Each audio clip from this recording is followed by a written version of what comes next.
네, 안녕하세요. 대한민국 청소년 박람회 이렇게 초청해 주셔서 감사합니다.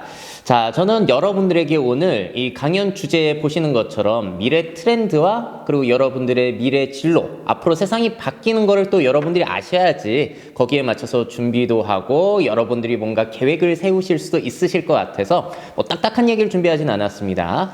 여러 가지 제가 전달해 드리는 트렌드들을 보시면서 저거 괜찮은데 나는 저거 이용해서 재밌게 살 수 있는 방법 없을까? 이런 식으로 상상해 보시는 시간 가지시면 좋을 것 같아요.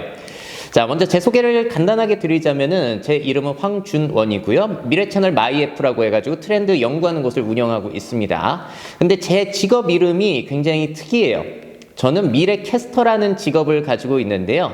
일기예보에 기상캐스터가 있는 것처럼 미래에 대한 소식을 이렇게 쉽게 그리고 간략하게 전달해 드리는 역할을 하고자 제 직업을 제가 직접 만들었습니다. 그래서 저 같은 사람을 뭐라고 부르냐면은 창직자라고 부르잖아요. 그래서 여러분들도 앞으로 내가 뭐 해먹고 살아야 되지 이런 고민들이 많으실 텐데 기존에 있는 것들 고르는 수도 있지만 저처럼 자기의 직업을 자기가 만드는 수도 있다는 점.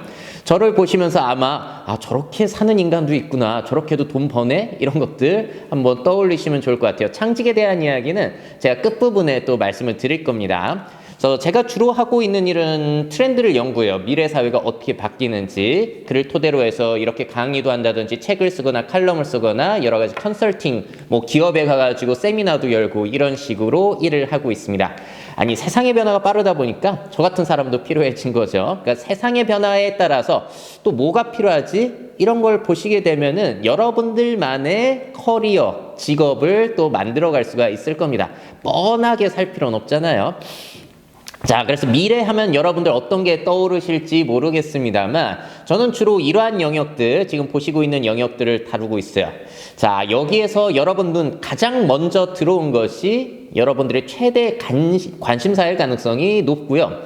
이런 것들 하나만 나한테 영향을 미치는 것이 아니라 복합적으로 여러분들에게 정말 수많은 영향을 미치면서 사실 예측하기 힘든 세상을 살아간다는 것이 우리의 지금 현대를 살아가고 있는 우리들의 숙명인 것 같습니다. 그래서 제가 오늘 여러분들에게 말씀드리는 트렌드도 곧 구식이 될 거예요. 그래서 제가 말씀드리는 트렌드는 그냥 참고만 해주시고요. 여러분들 스스로가 찾아가지고 잘 이용하시는 법을 익히시는 게 최고겠죠.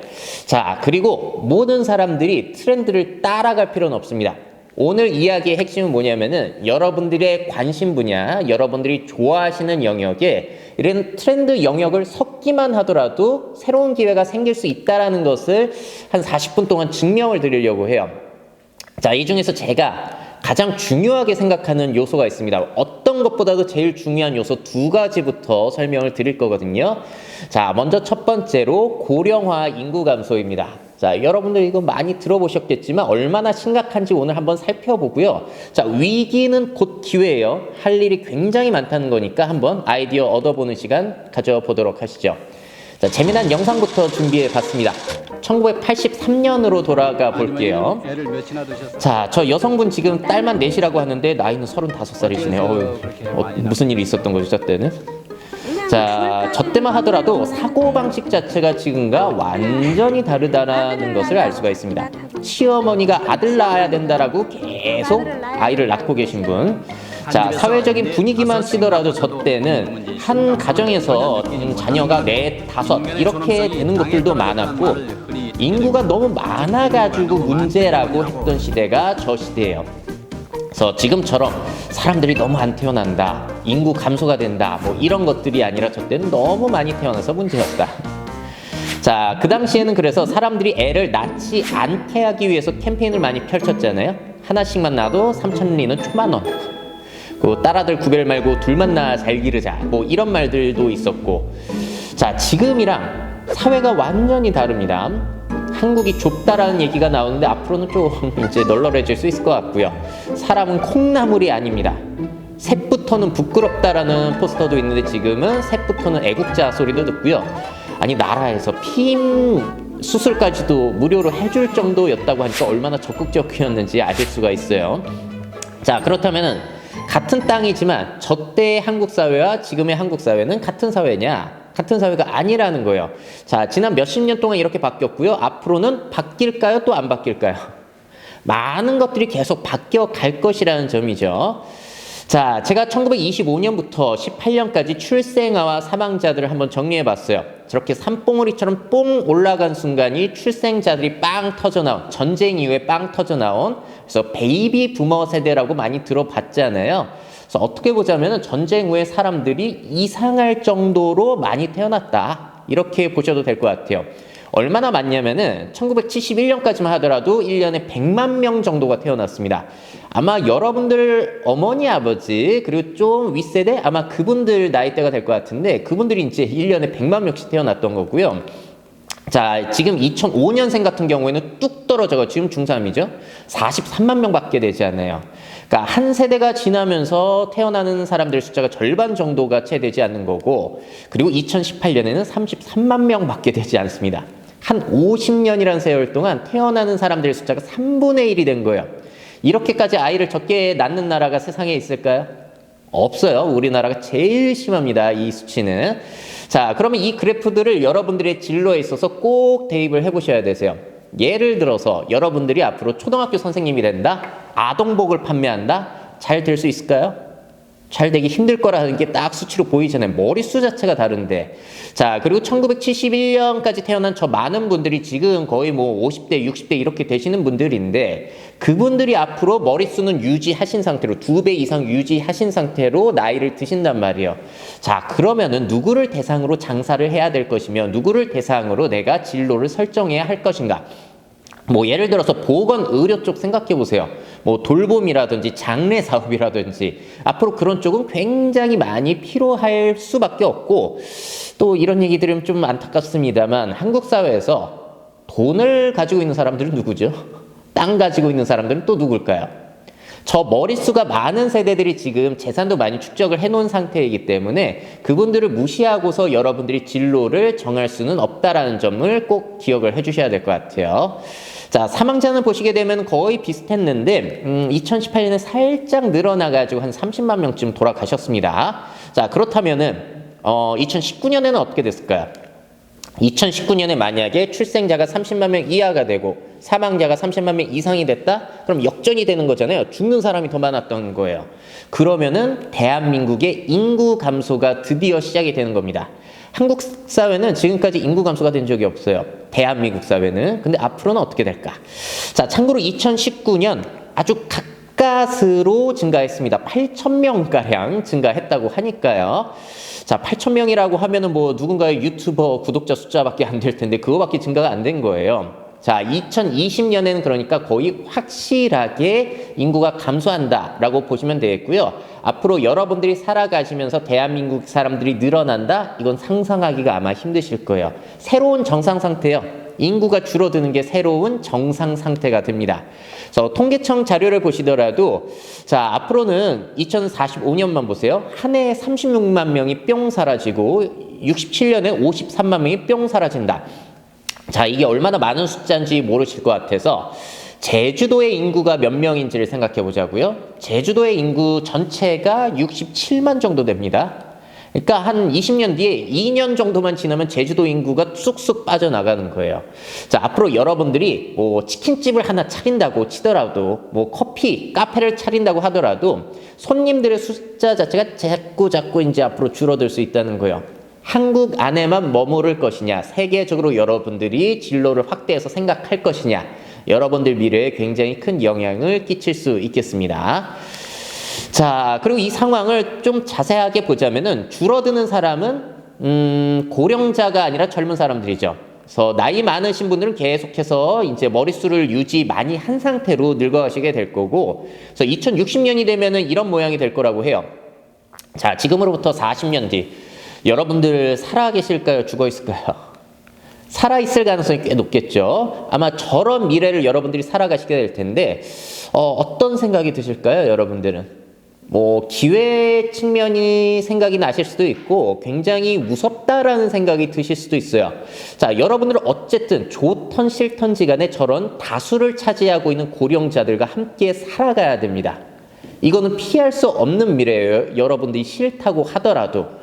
그래서 이걸 우리 대한민국 망했어, 내 인생 망했어 이러고 끝낼 거냐, 아니면은 이런 상황에서 내가 어떻게 하면은 잘 살 수 있을까, 돈도 좀 벌고 재밌게도 살 수 있고 이런 방법을 찾을까. 여러분들의 선택권이에요, 그거는. 그러니까 긍정적으로 생각 안 하면은 여러분들 굉장히 힘들게 살 수 있습니다. 자, 그럼 최대한 긍정 회로를 돌려보도록 할게요. 자, 앞으로 청년들이 가득했던 세상이 아니에요. 앞으로는 고령자들이 가득했던 세상에서 여러분들은 뭘 하시면 좋을까요? 자, 이걸 세계적으로 확대를 한다고 했을 때도 중국만 쳐볼게요. 10년 안에 중국의 60세 이상 인구가 미국 전체 인구를 넘어설 것이라고 예측이 되고 있어요. 미국 전체 인구는 참고로 3억 명입니다. 그러니까 중국의 60세 이상 인구만 치더라도 이 고령 시장이 세계적으로 엄청나다는 거예요. 자, 세계적으로 세계전쟁 끝나고 사람들이 베이비붐으로 다 터져 나왔잖아요. 그 머릿수가 절대로 무시할 수가 없는 겁니다. 자, 그래서 앞으로 실버 산업이라고 해가지고 고령화 산업이 잘 될 것이다. 이 얘기는 여러분들이 익히 알고 계실 거고요. 뭐 대표적으로 생각해 보자면 이런 것들이 될 수 있겠죠. 이 중에서 뭐 마음에 드시는 거 있나요? 하다못해 게임을 개발한다. 누구를 위한 게임을 개발하시면 좋겠어요? 앞으로 뭐 치매 예방이라든지 혼자 있을 때 심심할 수 있으니까 좀 고령자들이 즐길 수 있는 게임 산업에 여러분들이 뛰어들 수도 있는 거고요. 자, 나이 든다고 앞으로 한국의 어르신들 연애 안 할까요? 그런 쪽으로 여러분들이 뭐 앱이라든지 여러 가지 데이터 기술을 이용해서 연결해주는 기술도 있을 수 있을 것이고, 이 중에서 잘 안 될 거라고 생각하기도 쉽지 않을 겁니다. 다 잘 될 것 같아가지고. 자, 혹시 여러분들 요실금 팬티가 뭔지 아세요? 아무래도 나이가 드시게 되면은 소변 조절 능력이 떨어지셔가지고 이제 기저귀 같은 게, 성인용 기저귀 같은 게 필요해지는 건데, 자, 요거는 일본에 있었던 성인용 기저귀 패션쇼의 모습입니다. 자, 일본 사람들은 왜 이러고 있는 걸까요? 자, 이제 이런 상황이 펼쳐지고 있어요. 일본은 우리나라보다 고령화 현상 그리고 인구 감소 현상이 15년에서 한 20년 정도 앞서갔거든요. 자, 저 파란색이 아기용 기저귀고요. 주황색이 성인용 기저귀요. 근데 성인용 기저귀가 이제는 더 많이 팔린다는 겁니다. 자, 기저귀 하면 지금 아기들이 입는 거라고 생각하시겠지만 앞으로는 어떻게 된다? 우리 엄마 아빠가 입는 거, 그리고 내가 입는 거. 이런 식으로 바뀌어 간다는 겁니다. 머리 숫자 자체가 차이 나기 때문에 여러분들 타겟 자체를 어디로 잡아야 될지는 한번 생각을 해보셔야 되는 거예요. 그렇다고 물론 젊은 사람들을 위한 산업이 다 필요 없냐? 그건 아니에요. 근데 이런 점들도 한번 이용할 사람은 이용해 보자는 거죠. 자, 그리고 여러분들 요즘에 요리사에 대한 관심이 많이 높아졌던 걸로 기억을 하고 있는데요. 요리사가 된다고 하더라도 고령자들을 신경 쓰게 된다면은 연화식이라고 있습니다. 말 그대로 부드럽게 연하게 만든 음식이에요. 노인분들이 이제 치아도 안 좋아지시고 이제 소화기관도 떨어지시다 보니까 기능이 이렇게 부드러운 음식, 고령자들을 타겟으로 이제 사로잡을 수 있는 이런 레시피를 개발하는 사람들, 그리고 이런 식당을 내는 사람들, 또 기회를 잡을 수가 있다는 거예요. 아니면 요즘 구독 경제가 유행이라고 하니까 그 사람의 맞춤 영양을 생각해서 연화식을 만든 다음에 배송시켜주는, 월 뭐 몇만 원 내면 넷플릭스처럼 이렇게 제공하는 것도, 그러니까 트렌드를 막 이것저것 섞다 보면은 기회들은 무지무지하게 생겨날 수 있을 거예요. 단 뻔하게 간다라고 친다면은, 뻔하니까 거기 경쟁에서 이기면은 돈을 벌 수는 있어요. 근데 그 경쟁이 싫다면 다른 방식도 한번 생각해 보시라는 거죠. 자, 그리고 제가 굉장히 좋아하는 사례를 하나 보여드리도록 할게요. 자, 여러분들 뷰티 산업만 생각해 보시더라도 뷰티 업계 하면 예뻐지는 거, 젊은 사람들을 위한 것, 이렇게만 생각을 하시겠지만 앞으로 고령자들이 많아지면서, 자, 이 뷰티 산업을 굉장히 새롭게 해석한 사례를 보여드리도록 할게요. 자, 오랜만에 할머니들을 찾아뵙고 예쁘게 마사지 해드리고 화장해드림으로써 기분을 좋게 만들어드리는 심리치료 사업입니다. 그래서 저 직업의 이름은 뷰티 터치 테라피스트예요. 자, 오랜만에 화장하니까 기분이 굉장히 좋아지시는 거잖아요. 자, 이런 식으로 뻔한 뷰티업이라고 하더라도 고령화 트렌드 그리고 심리치료라는 요소를 섞게 되니까 완전히 새로운 직업이 탄생이 되더라. 이런 것이 여러분들에게 큰 영감을 줄 수 있을 것 같습니다. 그러니까 여러분들이 좋아하고 관심 있는 분야의 트렌드, 그리고 이것저것 섞으면은 여러분들만의 진로를 만들어갈 수 있는 거예요. 자, 그래서 여러분들 지금 말씀드린 대로 고령화 인구 감소는 우리가 피할 수 없는 미래, 그리고 정해진 미래입니다. 자, 이거를 망했어 하고 넘어갈 거냐, 아니면 여기에서 기회를 찾을 거냐는 여러분들의 선택에 달려있다라고 볼 수 있을 것 같아요. 자, 어떻게 보셨나요? 이 고령화만 신경 쓰더라도 앞으로 할 일이 굉장히 많겠다라는 게 느껴지시지 않으세요? 뭐 인공지능 일자리 뺏어간다는데 뭐 뺏어가라고 하죠. 여러분들이 고령화 이 문제, 인구 감소 문제를 해결하기 위해서 할 일들은 뺏어가는 것보다 훨씬 많을 겁니다. 트렌드를 알면은 할 일들은 많아져요. 자, 다음에 이것만큼 중요한 트렌드를 소개해 드리도록 할게요. 자, 한국의 인구는 줄어들지만 세계의 인구는 어떻게 될까요? 지금 현재 우리 여기 와 있고요. 유엔의 추산으로는 세계 인구가 앞으로 한 2050년, 60년이 되면 100억 정도는 찍지 않겠냐라고 보고 있어요. 아니, 지금도 많은데 100억이 되면은 이거 좀 뭔가 걱정되는 점도 여러분들 있지 않으세요?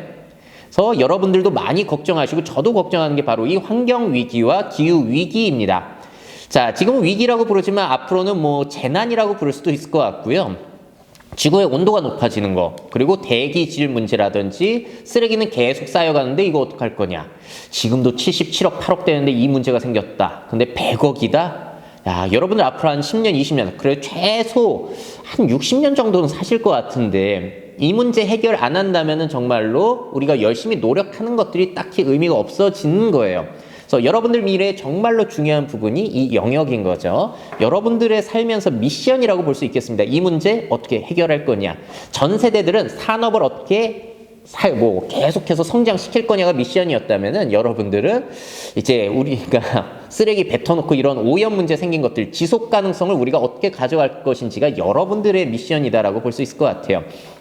자, 그래서 한국 정부 같은 경우에도 뭐 유럽도 마찬가지고요. 지금 미국도 마찬가지예요. 앞으로 일자리가 어디에서 가장 많이 생기냐면은 한국에선 그린 뉴딜이라고 하거든요. 친환경 쪽으로 계속해서 투자를 해줄 거고요. 거기에서 일자리가 제일 많이 생기게 될 거예요. 자, 미국 같은 경우에도 이제 바이든이 당선되면서 4년 동안 2조 달러를 쏟아붓는다고 하니까 2천조 원이에요. 우리 돈으로. 엄청나게 많은 기회가 여기에서 생겨나게 됩니다. 자, 그래서 여러분들이 뭐 연구기관에 들어가신다, 공부를 하신다 하면은 신재생 에너지라든지 이런 친환경 에너지 쪽으로 많은 기회들이 있을 거고, 이런 거 설치하는 거, 유지하는 거, 효율성을 높이기 위한 데이터 관리, 여러 가지 쪽에서 여러분들이 일을 하시게 될 거고요. 또 여러분들이 자동차를 구매하신다고 하더라도 전기 자동차라든지 수소 전기 트럭이라든지 이런 쪽으로 완전히 달라지게 될 거예요.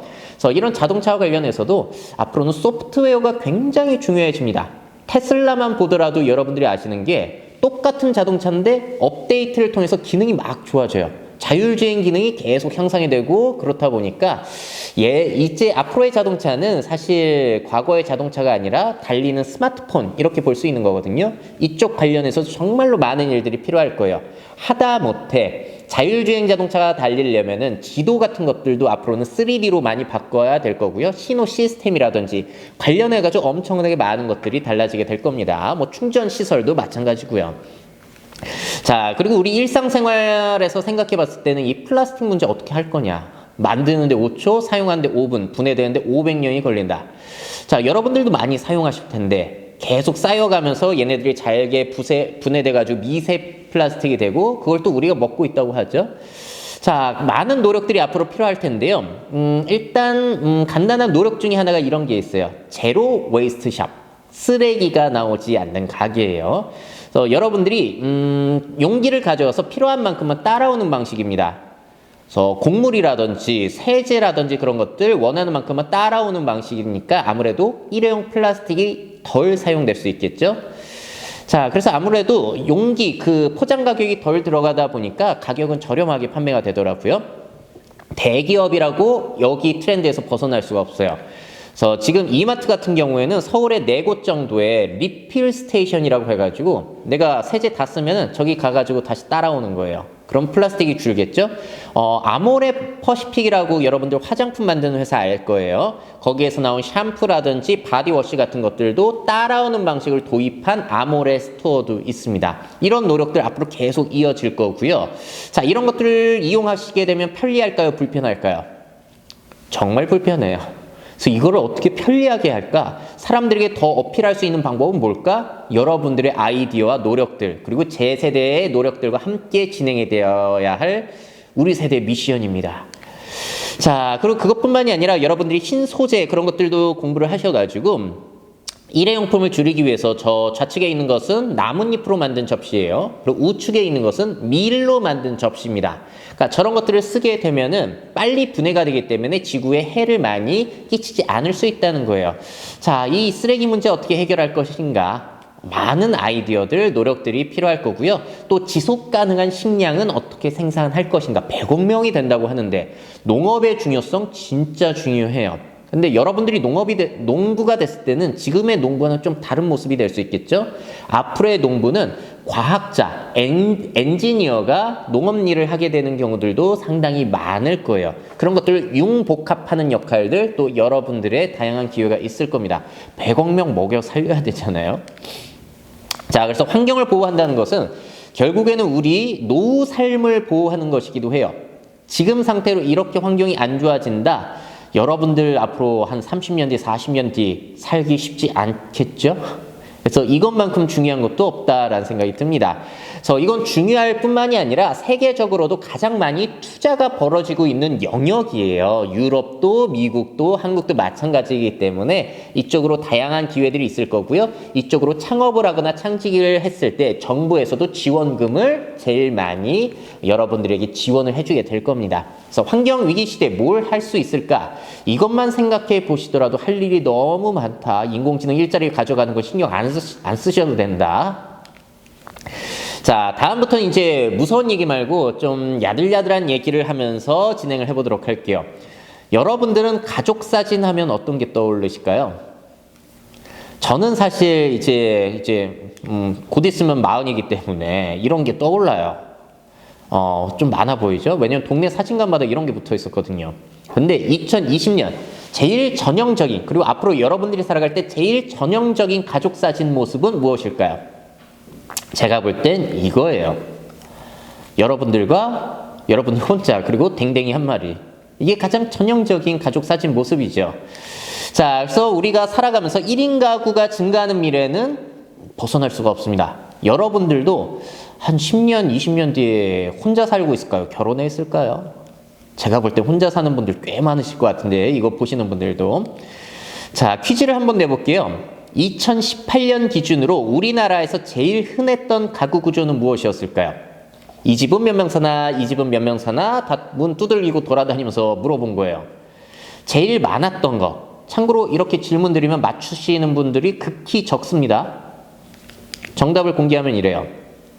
우리나라는 2018년에도 2017년에도 1인 가구가 제일 많았어요. 우리나라에서 제일 흔한 가구 구조는 그래서 1인 가구예요. 자, 이 점을 많은 사람들이 모르고 있더라고요. 이 1인 가구 앞으로 늘어난다, 줄어든다? 계속 늘어난다. 자, 그래서 기존 가족 구조와 관련된 산업들은 잘 될 가능성이 없어 보입니다. 결혼식장이라든지 패밀리 레스토랑, 대형 마트, 대형 주택 이런 것들은 수요 자체가 줄어들 수 있겠죠. 자, 대신에 어떤 것들이 잘 될 것인가? 간편식, 배달 음식, 뭐 이런 것들 잘 되겠죠. 혼자 사는데 뭐 많이 해 먹겠어요? 자, 그리고 자기 개발. 혼자 심심하니까 피아노를 배운다든지, 또 앞으로 세상도 빨리 바꾸니까 뭐 코딩을 배운다든지, 인공지능을 배운다든지 여러 가지를 재교육받고 있겠죠. 자, 그리고 가구만 하더라도, 가전제품만 하더라도 소형 가구와 제품들이 잘 팔릴 가능성. 자, 그리고 우측 하단에 제가 귀여운 고양이는 왜 넣어놨을까요? 요즘 사람들은 가족을 만드는 대신에 뭐 결혼해가지고 아이를 낳고 그러는 것이 아니라 외롭기는 한데 결혼하기는 싫으네, 애 낳기는 더 부담스럽네, 그래서 선택하는 것이 반려동물이잖아요. 그래서 여러분들 반려동물 시장은 앞으로도 더 성장이 될 것 같아요. 사람 역할을 해가게 되겠죠, 얘네들이. 그래서 이게 중국만 치더라도 얼마나 어마어마하냐. 중국의 반려동물 2억 마리라고 합니다. 2억 마리, 우리나라 인구보다 많아요. 그러니까 동물 사진사만 하더라도 먹고 살 수 있는 사람들이 나오고 있다는 거예요. 한 사진사의 인터뷰에 따르면 여행 사진 수요의 30%가 반려동물 사진이라고 합니다. 자, 여러분들도 반려동물 좋아하잖아요. 예전처럼 그렇게 막대하지 않아요. 밖에 똥강아지처럼 이렇게 기르지 않기 때문에 지금 사람한테 했던 역할을 조금씩 개, 고양이한테 가져올 가능성이 있고요. 앞서서 제가 고령화 관련된 그 여러 가지 산업들 보여드렸잖아요. 그것들도 다 강아지들한테 적용할 수 있어요. 강아지들도 늙어가면서 연화식이라든지 그런 게 필요해질 거니까. 자, 그리고 또 이거를 첨단 기술과 엮어서 생각을 해본다. 그러면은 로봇 가족도 생각해 볼 수 있을 거예요. 삼성에서 올 초에 공개한 반려 로봇입니다. 삼성이 이제 가족을 로봇으로 만들어주고 있는 모습이에요. Come here, Bobby. 자, 저렇게 부르면 와요. Good boy. 자, 저런 게 여러분들의 가족을 대체할 수 있을 것인가? 주인의 눈치를 보면서 앞으로는 다양한 일을 가족 대신에 해줄 수도 있다는데 아직까지 저런 기능은 없습니다. 저 그냥 상상이에요. 하지만 AI가 발전하게 되면 업데이트가 되면서 없던 기능들이 자꾸 발전하게 되겠죠. 자, 일본 같은 경우는 이미 로봇 강아지라든지 저런 로봇 가족들을 많이 만들어내고 있는 상황이고요. 월 동거 요금은 또 따로 나가요. 그래서 나의 반려 로봇이 죽기를 원치 않는다면은 죽을 때까지 여러분들이 통신 요금을 내야 될 수도 있습니다. 야, 이거 돈 되는 사업이 될 수도 있겠죠. 그리고 일본 같은 경우에는 저렇게 홀로그램으로 여러분들의 가족을 만들어주기도 해요. 자, 여러분들의 미래 배우자일 수도 있습니다. 자, 어떻게 생각하시나요? 이걸 이상하게 보시는 분도 계실 텐데, 그러면은 이렇게 결혼하신 분도 있는데 그건 좀 실례잖아요. 아마 10년, 20년이 지나면 어떻게 될지 저도 장담은 드리지 못하겠고요. 지금 보신 거는 캐릭터이기 때문에 여러분들이 징그럽다라고 느끼실 수도 있어요. 근데 이 안에 들어가는 아바타를 여러분들이 제일 좋아하는 최애 아이돌로 바꾸면 어떨까요? 트와이스라든지 엑소라든지 방탄이라든지 이런 친구들이 들어가 있다. 내가 집에서 그 친구들과 자연스럽게 AI를 이용해서 대화가 가능하다. 그러면 여러분들 가족관계 어떻게 바뀔지 저도 장담이 되지 않습니다. 야, BTS를 여기에 넣게 되면 전 세계적으로 판매가 얼마나 많이 될까? 상당히 궁금한 부분이에요. 자, 그래서 결국에는 증가하는 1인 가구, 이 사람들이 뭘 필요로 할까? 이 사람들한테 뭘 해주면은 그 사람들이 좋아하고 외롭지 않을까? 이런 것들을 생각하시게 된다면은 할 일들 또 정말 많죠. 앞으로의 트렌드를 여러분들이 이용하시면은 이거 실업자가 되기도 쉽지 않아요. 그리고 돈 들어가는 것만 있는 게 아니라 돈 없이도 시작할 수 있는 여러 가지 일들이 또 있을 겁니다. 돈 없이 작게 시작해서 확대를 해간 다음에 이제 성장을 시키는 수도 있을 거니까요. 돈 없는데 사업을 어떻게 해요? 이런 것도 여러분들 핑계라고 저는 봐요. 요즘 유튜브 시대고 인플루언서의 시대잖아요. 자, 다음은 또 AI 얘기를 빼놓을 수가 없어요. AI. 여러분들의 일자리를 뺏어간다라고 해가지고 두려워하시는 분들이 많은데 관점을 바꾸기 위해서 두 가지 질문을 드려볼까 합니다. 자, 과연 얘네들이 일자리를 뺏어갈까? 첫 번째, 자동화가 직업을 없애는 걸까요? 아니면 그 안에 들어있는 일부 직무를 없애는 걸까요? 이거를 정확하게 볼 필요가 있어요. 사실 한 가지 직업에 한 가지 직무만 있는 경우는 거의 없을 거라는 거죠. 자, 어떤 직무가 대체되는가? 반복하는 일, 그리고 암기하는 일, 계산하는 일, 위험한 일, 이런 것들을 보통 자동화 기술이 대체할 겁니다. 그래서 여러분들이 앞으로 하고자 하는 일에 이런 일들이 많이 포함이 되면 될수록 좀 위험하다라고 볼 수가 있겠고요. 좋게 표현하자면 이런 것도 괜찮아요. 내가 귀찮아하는 일, 이런 것들은 인공지능을 마치 노예처럼 활용하고 나는 내가 좋아하는 영역에 집중하면서 일하면 되겠구나. 자, 그래서 연달아서 제가 두 번째 질문을 드려볼게요. 이 자동화가 잘할 수 있는 이런 업무들, 공통점이 뭐죠? 자, 이 업무들, 여러분들이 좋아하는 일인가요? 싫어하는 일인가요? 자동화가 좋아하는 일 뺏어가요? 싫어하는 일 뺏어가요? 다 싫어하는 일 뺏어가니까 걱정하지 마세요. 여러분들 좋아하는 일을 안 뺏어갑니다. 자, 혹시 여러분들 평생의 꿈이 전화고객 상담원이나 마트에서 물건 계산하는 게 여러분들 평생 꿈인 친구 있으세요? 아마 없으실 거예요. 이런 것들은 여러분들이 꿈꿔왔던 일은 아닐 겁니다. 필요하기는 하지만. 자, 그래서 이런 업무들은 아무래도 줄어들 가능성은 있는데 여러분들이 좋아하는 일을 추구하신다면 자동화 기술로 대체가 되거나 하지는 않을 거예요. 자, 그래서 여러분들이 좋아하는 일을 찾고 추구해야 되는 한 가지 이유를 AI가 더 만들어줬다라고도 볼 수 있을 것 같아요. 제가 MBC 마이리틀 텔레비전을 굉장히 좋아했는데요. 여기 나왔던 직업들 한번 보세요. 백종원 씨, 요리 연구가죠. 그리고 작사가 나왔고, 디자이너, 헤어 디자이너, 웹툰 작가, 격투기 선수, 댄서, 그리고 뷰티 아티스트. 자, 이런 직업들이 나왔었는데 공통점이 뭐냐면은 자, 보시기에 이런 직업들 딱 봐서 재밌어 보여요? 아니면 지루해 보여요? 다른 직업들에 비해서. 아마 딱 봐서 재밌어 보이는 직업들일 거예요. 근데 또 공통점이 있어요. 이 딱 봐서 재밌어 보이는 직업들 자동화로 대체될 가능성이 높아 보이나요? 적어 보이나요? 적다는 거예요. 그러니까 여러분들 좋아하는 추구하면은 뺏길 일 없으니까 신경 안 쓰셔도 될 것 같고요. 문제는 뭐죠? 그러면은 생각 없이 살다가 뭐 시키는 거나 해야지. 공부하기 싫고 준비하기도 싫고 그냥 대충 그냥 뭐 알바 자리나 보면서 일할래. 이런 사람들은 다른 사람과도 경쟁하지만 기술과도 앞으로는 경쟁할 수 있다는 측면이에요. 그래서 생각의 성실함이 굉장히 중요합니다. 세상이 바뀌니까 이거 뭐 해야 되지? 이런 건 대체될 수 있을 것 같으니까 내가 굳이 안 해도 될 것 같아. 다른 쪽으로 나는 연구해봐야겠다. 근데 좋아하는 일을 추구하신다면 뺏길 일은 극히 드물 것 같아요. 자, 그래서 이런 것들, 인공지능 로봇과 경쟁할 거냐, 이용할 거냐. 아니, 이용해 먹어야죠, 당연히. 그 모습이 딱 아이언맨 토니 스타크의 모습입니다.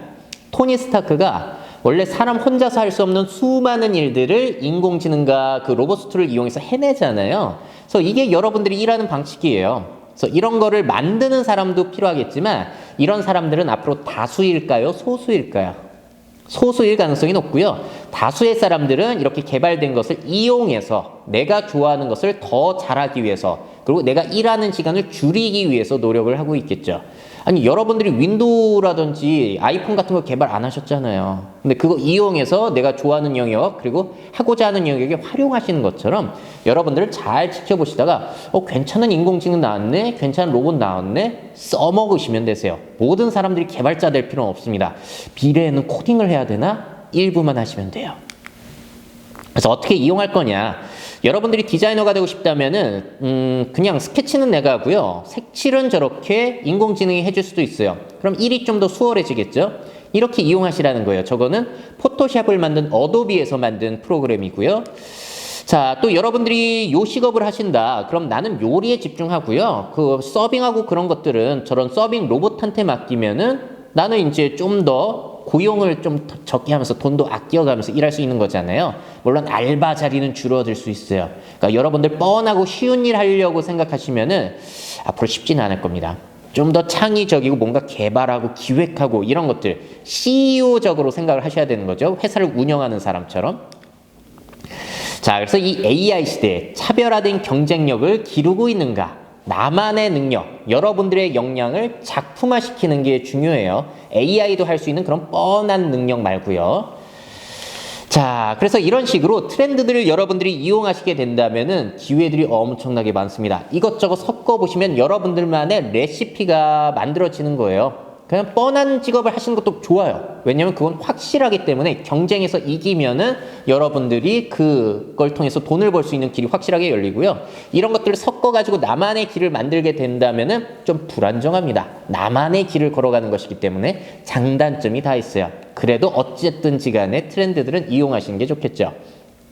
자, 그래서 트렌드를 이렇게 이용하셔가지고 여러분들만의 길을 만들어 가시는 방법 중에 하나가 이제 창직이에요. 이런 것들을 섞어서 여러분들만의 직업을 만드시면 되는 거잖아요. 아니 내 직업은 내가 만들면 되는데 인공지능이 뺏어가든 말고 무슨 상관입니까 사실. 그래서 창직은 새로운 직종을 직접 만드는 활동을 얘기하고요. 그래서 세상에 유일한 나만의 직업을 내가 만드는 것이에요. 한번 살면서 도전해 볼 만하지 않나요? 한 번 사는 인생인데. 자, 그래서 여러분들이 일하는 분야라든지 일하는 방법이라든지 일하는 시간까지도 내가 다 정하는 거예요. 저 같은 경우에도 출퇴근 안 하고요. 제가 일하고 싶을 때 일하고요. 놀고 싶을 때 놀아요.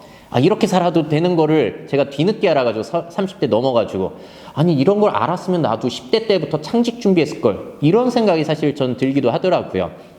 근데 물론 모든 사람들이 창직에 어울리는 건 아니에요.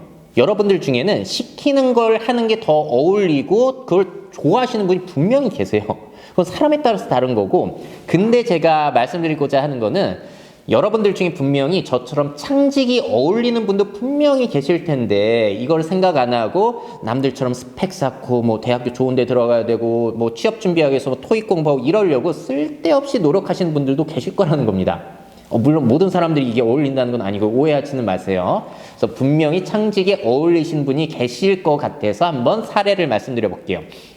저는 사실 창직을 이 관점 디자이너 박용우라는 분을 알게 되면서 저도 창직을 하게 된 거예요. 관점 디자이너는 뭘 하는 사람이냐면은 저기 보시는 것처럼 카카오톡이라든지 배달의 민족, 애니판, 뽀로로 이런 것들에서 홍보 일을 하셨던 분이에요. 아니 홍보 전문가라고 하면 되는데 왜 관점 디자이너라고 했냐? 저분이 생각을 하셨대요.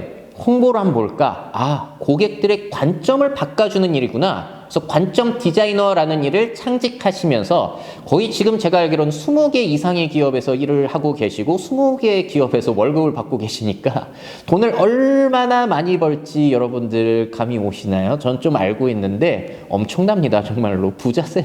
말 그대로. 그 저분이 해주신 사례 얘기가 너무 흥미로웠어요. 어떤 사람은 자기의 직업을 여행 가이드라고 얘기했대요. 근데 똑같은 일을 하고 있는데 다른 사람은 자신의 직업을 추억 디자이너라고 이야기를 한다고 합니다. 여러분들이라면 누구한테 일을 맡기실 것 같으세요? 추억 디자이너한테 맡길 것 같지 않으세요? 왜냐면은 관광객들의 추억을 어떻게 디자인해 줄까 이런 생각을 할 것 같으니까. 자, 창직이 어려운 게 아니에요. 그러니까 결국에는 자신만의 관점과 가치관을 가지고 기존의 직업을 살짝만 이렇게 말로 바꾸기만 하더라도 창직이 된다는 거예요. 일종의 마케팅이죠. 말장난이라고도 볼 수 있어요. 자, 그리고 제가 굉장히 좋아하는 사례는 이 3D 프린팅 파티셰 디나라 카스코라는 분이 계신데요. 이분은 저 케이크를 어떻게 만드시냐면 일단 컴퓨터로 디자인을 해요. 그리고 3D 프린터로 저걸 뽑습니다. 그 안에 실리콘을 바르게 되면은 저 정교한 모양의 케이크를 저분은 집에서 거의 무료로 만들어낼 수가 있는 거예요. 그럼 저렇게 동그란 모양 손으로 만들려면 쉽지 않겠죠. 근데 저거를 쉽게 만들어낼 수가 있었던 거고요. 자, 저분이 돈을 어떻게 버시냐? 저 영상이 세계적으로 화제가 됐기 때문에 유튜브나 인스타그램 하시거든요. 그래서 쿠킹 클래스를 전 세계 초대받아가지고 돌아다니면서 하세요. 그리고 저 케이크를 전 세계에 판매를 하시니까 와, 이게 얼마나 팔리는 거예요. 저분 우크라이나 분인데 카타르에서 저 분의 재능을 알아보고 매장 자체를 저기서 내줬습니다.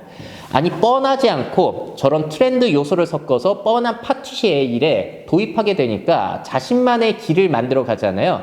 이렇게 트렌드를 한번 이용해 보시라는 거예요. 자, 그리고 저분은 우리나라 분이고 푸드유케이터 노민영 대표님이십니다. 푸드유케이터는 뭐냐면은 푸드랑 에듀케이터를 섞은 거예요. 음식으로 교육을 한다는 거죠. 한마디로 올바른 식문화를 교육하는 데 일을 하는 사람이 푸드유케이터입니다.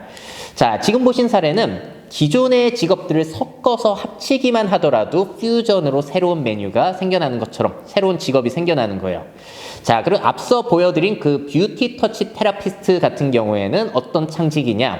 세상에 앞으로 이런 게 필요할 것 같은데 그걸 생각해서 만드는 사람도 창직을 할 수가 있는 겁니다. 자, 결국에는 기존의 직업을 살짝 바꿔도 되고요. 섞어서 합쳐도 되고 뭐가 필요한지, 나한텐 뭐가 필요한지를 생각한 다음에 만드셔도 돼요. 어려운 게 아니에요. 자, 그래서 제가 미래캐스터라는 것을 만들어낼 수 있었는데요. 저는 이제 살면서 발견한 제 재능이 연구 성향 그리고 새로움을 늘 추구한다는 거, 발표에 재능이 있다는 소리를 꽤 들었어요. 그래서 이러한 재능에 요소들을 섞은 거야. 미래 트렌드 굉장히 중요한데 이거 전달할 사람 필요하지 않을까? 아, 근데 뭐라고 직업 이름을 정해야 될까? 기상캐스터라는 요소를 섞어보면 어떨까? 이렇게 생각을 한 거고요. 제가 미래캐스터라고 하면 누가 뽑아주겠어요? 누가 쓰겠어요? 안 쓴단 말이에요, 방송국에서. 그래서 제 채널 자체를 페이스북과 유튜브에서 만들어서 그냥 활동을 해버린 거예요. 그러다 보니까 이 미래캐스터라는 게 생겨났고 제가 이제 지금 6년 동안 돈을 벌면서 살고 있습니다. 자, 저는 뻔하지 않은 이런 일을 한 덕분에 여기저기 정말로 기업이라든지 관공서를 다니면서 강연의 기회를 얻었고요. 방송 출연도 많이 하면서 연예인의 연락처 목록이 자꾸 카카오톡이라든지 그런 게 생겨나더라고요. 신기해요. 제가 회사 다녔으면 이렇게 안 살았을 텐데. 그리고 유튜브도 하면서 유튜버로도 사실 활동을 하고 있는 거죠. 그리고 책도 쓰고 칼럼도 쓰고. 자, 미래에 어떤 게 필요할까를 생각하는 사람이 되니까 와, 직업으로서 할 일이 너무 많은 거예요. 작가의 역할, 강연자의 역할, 방송하는 사람의 역할. 자, 저는 살면서 실업자가 될 것 같지는 않아요. 어찌 보면 평생 직업인 거죠. 자, 그래서 이런 직업들 사실 그런데 장점만 있는 건 아니에요. 물론 장단점이 다 있을 거고요. 사람마다 다 다를 겁니다. 창직은 정해진 게 아니다 보니까. 그래서 제 경험상 창직의 장점이 뭐가 있었냐면은 근무 시간 장소 제 맘대로 하고요. 직장 상사 없으니까 그냥 제 맘대로 일해요. 너무 좋지 않아요? 그래서 경쟁할 필요도 없고요. 미래캐스터는 저 하나인데 무슨 경쟁이 되겠습니까? 그리고 제가 원하는 일만 합니다. 싫어하는 일 안 해요. 돈 되는 것만 하고요. 제가 재밌어 하는 일만 해요. 이렇게 살아도 돼요. 이렇게 사는 사람들이 꽤 있어요. 못 보셔서 그렇지. 자, 그리고 또 좋은 점은 남들이 하지 않는 일을 하는 거다 보니까 이 나만의 능력으로 또 취업을 할 수도 있는 거고요. 창업을 할 수도 있어요. 오히려 길이 넓어집니다. 좁아지는 게 아니라. 근데 단점도 분명히 있습니다. 자, 어떤 단점이 있냐면 모든 결정과 책임은 다 제가 져야 되는 거예요. 누구한테 물어볼 사람이 아예 없다 보니까 늘 거기에 대한 고민을 달고 살아야겠죠. 퇴근 후에 아주 즐겁게 넷플릭스만 보거나 그런 것은 없어요. 늘 머릿속에 있습니다. 앞으로 어떻게 일해야 될지. 이게 제일 큰 단점이에요. 이것 때문에 창직 안 하겠다는 사람들 많을 겁니다. 여러분들 중에. 월급이 없어요. 여러분들 돈은 여러분들이 스스로 벌어야 되는 거예요. 사실 요리 그 음식점 내는 거랑 거의 비슷하다는 측면도 있죠. 자, 그리고 내 직업을 누가 몰라요. 여러분들이 만약에 삼성전자의 뭐 개발자가 되셨다라고 하면은 어디 가서 난 삼성전자 다녀 하면은 오 그래요 하면서 좋아할 거잖아요. 다른 사람들이. 저는 어디 가서 미래캐스터입니다 하면 뭐야? 이렇게 된다는 거예요. 다 알리고 다녀야 된다는 이 단점이 있고요. 그리고 저는 뭐 노동조합이라든지 그런 법적인 장치가 없어요. 저는 제 직업이 사라지는 건 제가 그만두는 순간이고 제가 다치는 순간이고 언제든지 제 직업이 쉽게 사라질 수 있어요. 안전망 자체가 없습니다. 거의 그러니까 야생에서 산다 이렇게 보시면 될 것 같아요. 장단점이 다 있습니다. 그래서 여러분들 여기에 맞는 사람이 또 창직을 하시면 될 것 같고요. 관계 자체가 일단 예전과 많이 달라지고 있다는 걸 여러분들도 느끼실 거예요. 그래서 코로나 이전부터도 인간관계가 예전만큼 끈끈해지고 있지 않다라는 그런 연구 결과, 설문조사 이런 것들이 많아지고 있었거든요. 그래서 집에서 혼자 이제 친구를 만나는 대신에 넷플릭스라든지 유튜브를 보면서 그런 사람들과 관계를 맺는 사람들이 참 많아지고 있었던 것 같아요. 그러니까 직접적인 친구한테 여러 가지 이유를 듣고 함께 시간을 보내는 게 아니라 인터넷 공간에 있는 내가 좋아하는 인플루언서라든지 1인 방송하는 사람들 그리고 그 공간 안에 여러 사람들과 간접적으로 시간을 보내는 사람들이 늘어나고 있었다는 거죠. 자, 그러다 보니까 어떤 현상이 펼쳐지냐면은 내가 스마트폰만 꺼내게 되면 내 취향을 저격할 수 있는 수많은 이야기들과 내가 좋아하는 사람들을 즉각적으로 만날 수 있단 말이에요. 근데 그 생활에 익숙해지다 보니 친구들을 만났을 때 친구들의 이야기가 재미없어지는 거예요.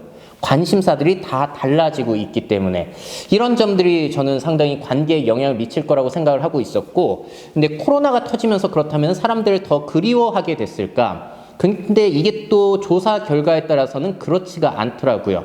자, 마크로밀 엠브레인이라는 시장조사 기관에서 1000명을 대상으로 조사를 해봤는데 코로나 이전보다 그 이후에 오히려 인간관계를 그리워하게 됐다? 그렇다라고 대답한 비율 거의 없었습니다. 오히려 그리워하게 됐다가 더 떨어졌어요. 그래서 그들의 분석으로는 이런 얘기도 있었거든요. 이번 코로나라는 기회를 토대로 해가지고 이 핑계로 인간관계를 정리하는 사람들도 많은 것 같다. 그래서 코로나가 끝난다고 했을 때도 관계라는 것이 저는 굉장히 많이 바뀐다고 보고요. 오늘 1인 가구에 대한 이야기를 드렸는데 그래서 1인 가구들은 외로워요. 그랬을 때 사람끼리 이렇게 연결해 줘가지고 그 사람들의 외로움을 해소해 주는 쪽도 앞으로 많이 필요할 거고요. 그것뿐만이 아니라 동시에 여러 가지 간접적인 관계, 인터넷 관계라든지 그리고 네트워크 상에서 맺을 수 있는 아니면 게임 공간에서 여러분들 또 절친이 있을 수도 있잖아요. 그들과의 관계를 또 토대로 해가지고 어떻게 외로움을 해소해 줄 수 있을까? 어떻게 새로운 관계를 형성해 갈 수 있게 해줄까? 이 부분에 있어서도 새로운 영역으로서 성장이 될 거라는 거죠. 결국에 우리가 두 가지 세계를 동시에 살아가요. 실제 세계랑 디지털 가상 세계를 동시에 살아가고 있기 때문에 두 곳에서의 인간관계도 동시에 신경을 써야 되는 이런 사회로 바뀌어가고 있는 것 같습니다. 자, 요즘 일단 여러분들이 새로운 정보를 얻으려면은 어디를 많이 참고하세요? 아마 유튜브 많이 보실 거예요. 인터넷 검색하신다든지. 제가 볼 때도 새롭게 바뀌는 트렌드를 파악할 수 있는 가장 좋은 곳은 유튜브와 인터넷입니다. 왜냐면 책을 보게 되면은 정보가 좀 느려요. 그래서 과거의 여러 가지 사례들을 내가 한번 역사책 처럼 이렇게 정리하고 가겠다라고 했을 때는 책이 도움이 되지만 요즘같이 빨리 바뀌는 시대에는 오히려 유튜브라든지 인터넷상의 정보들을 빠르게 내가 파악해가지고 거기서 정확한 정보를 또 걸러내는 그 안목을 길러내는 것도 상당히 중요해지고 있는 것 같아요. 결국에는 그런 새로운 매체를 잘 활용하는 법을 여러분들이 잘 익히셔야 될 것 같고, 그래서 너무 쏠려가지 말고 댓글도 읽어가면서 균형 잡힌 시각으로 한번 참고해 보시면 좋을 것 같고요. 저는 이런 얘기도 드려요. 저는 늘 미래 트렌드라는 색안경을 끼고 있다라고 생각을 하거든요. 그래서 저는 생활을 이렇게 할 때 친구랑 밥을 먹는다든지 아니면 놀 때라든지 그럴 때 다 생활 모든 부분들이 이제 미래 트렌드와 연결이 돼요. 이제 자꾸 친구들이랑 놀 때 친구가 핸드폰 보고 있는 거 보면 아, 관계가 이렇게 달라지고 있구나. 저 사람과 나와 함께 있지만 저 사람과 대화를 하고 있네. 이런 것들이 보이는 것처럼 여러분들 관심 분야가 생기면은 여러분들 눈엔 다 그것만 보일 겁니다. 여러분들 좋아하는 사람이 생기면 그 사람 뭐 좋아하지? 생각이 늘 머릿속에 있으니까 맛있는 거 보면 그 사람 생각나고 예쁜 옷 보면 그 사람 생각나고 그러는 것처럼 백종원 씨도 요리에 빠져 있으니까 요리 색안경이 있으니까 뭘 보더라도 다 요식업과 연결이 되잖아요. 결국에는 여러분들의 관심과 호기심이 가장 큰 트렌드를 파악할 수 있는 무기가 될 것이다 라고 생각이 듭니다.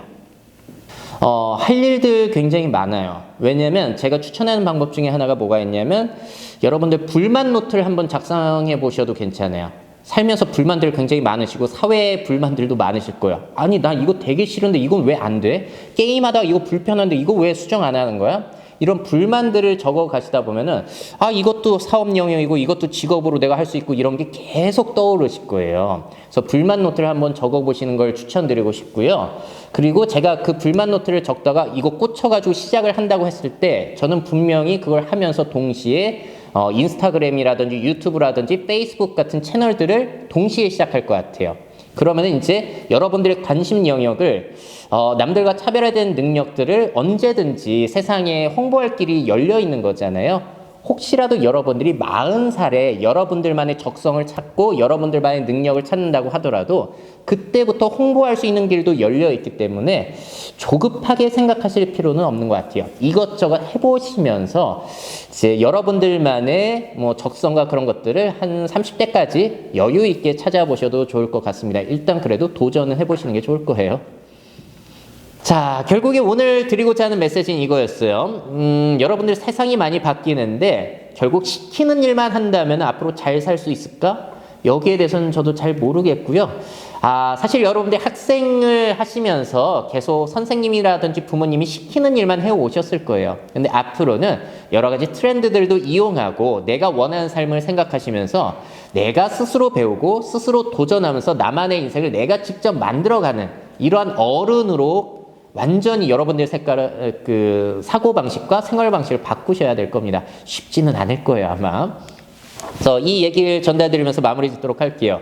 자, 니체가 한 말 중에 제가 좋아하는 말이에요. 지금 이 인생을 다시 한번 완전히 똑같이 살아도 좋다는 마음으로 살아라. 자, 여러분들 지금 인생 똑같이 살라고 하면 살 것 같으세요?